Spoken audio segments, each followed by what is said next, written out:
Welcome everybody and thank you for joining me. So I have been speaking a lot about what Xbox did in 2021 and what we can look forward to from them in terms of 2022. Today I want to continue that trend and talk about things including games that will be making its way to Xbox and thus by extension Xbox Game Pass soon. This will not be a long list, but instead I will just mention a few things that excite me personally. Now before I even get into individual games, let's just talk about the biggest thing that excites me the most, and that is Ubisoft Plus releasing on the Xbox platform. I have been looking to subscribe to this service for a while now, but held off on doing so mostly because the games that I am interested in playing I really want to play on the console. Ubisoft has hundreds of games available and it is definitely a service to consider if you do not want to pay $70 per game. Outside of Game Pass, it is probably the best out there. The only reason why Game Pass is a rank above is because of the strong third-party support. Now, since we are talking about what is to come for Xbox in 2022, there is a few ways that I see Ubisoft Plus on Xbox playing out. The truth is that there is no upside for Xbox having Ubisoft Plus on their console. I remember when Game Pass first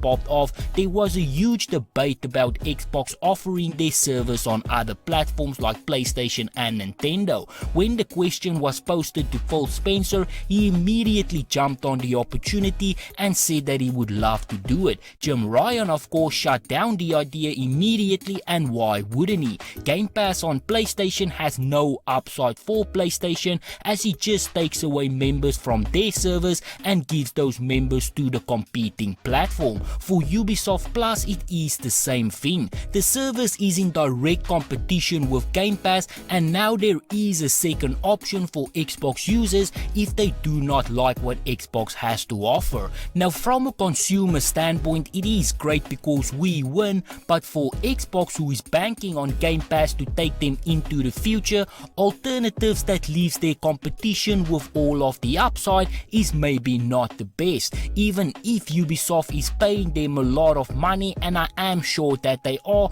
it will still hurt their growth. Again, I'm not complaining, competition is great and so is more options. I'm just thinking about it from a business perspective. Now this does leave me with two possible options in terms of what Xbox is thinking. Either this is a trial run and Xbox is looking to absorb Ubisoft Plus like they did with EA, or they are looking to absorb Ubisoft like they did with Bethesda, and I think we will see how all of this will play out in 2022. But now let's also move on and talk about a few exciting games that we could be expecting soon. Up first, we have Stalker 2. Heart of Chernobyl brings back an unforgivable open world RPG series set in an infamous land by a nuclear disaster back in the 80s. A massive open world and breathtaking next-gen graphics will be the perfect background for a breaching non-linear narrative. On top of that, the game features unique weapons, legendary mutants and survival mechanics. Then Arcane Studios is exploring a new genre and gameplay mechanics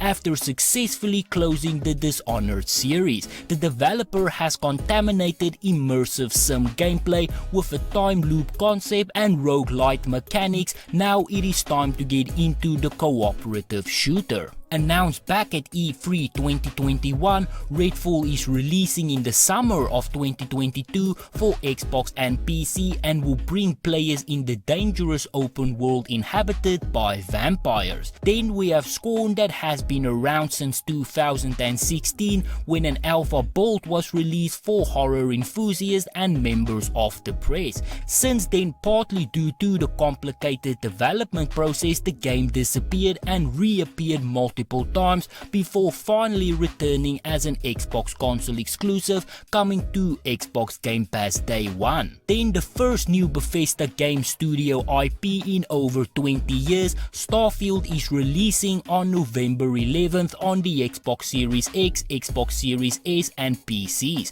Directed by Todd Howard, the game will bring players into a universe at the beginning of an intergalactic exploration, complete with a space metropolis, wild and mysterious landscapes, factions you can build allies or become enemies with. But that is everything that I have for today, so if you enjoyed this video, be sure to hit that like button. If you would like to see more videos like this, please consider subscribing, and as always, please remember to stay safe, wash your hands, don't touch your face, and I hope to see you again soon.